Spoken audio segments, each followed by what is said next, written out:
we learned a lot about, a culture other than our own. I think that was also another very important.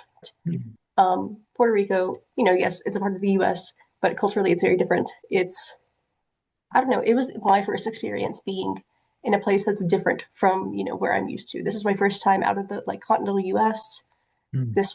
So it was just an amazing experience. It was amazing to see how much love the people there had for us, even though I'd only met some of the like leaders in the church on Spruce Pine trip the year before, but they had so much love for us. They were so welcoming.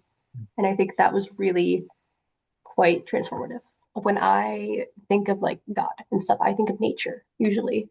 Sorry, I'm looking Mm. out my window at trees right now. Um, but there were two very different versions of nature and versions of the outdoors on both of these trips.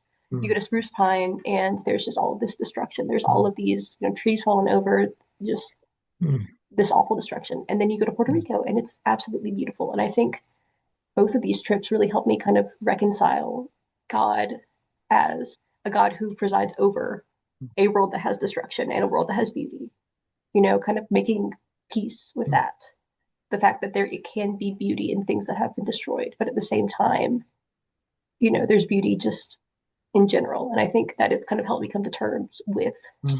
some of the older, some of the stuff in the Old Testament that's like God's kind of angry, kind of mean, kind of destructive, and I think just Mm. being able to help people through destruction, being able to help people through all of that, being able to bring God's love through that kind of, Mm. I don't know if I'm making a lot of sense right now, but it really helped me like kind of come to terms with the fact that the God of the Old Testament is the God of the New Testament, Mm. is, loving, and we are meant to show that love.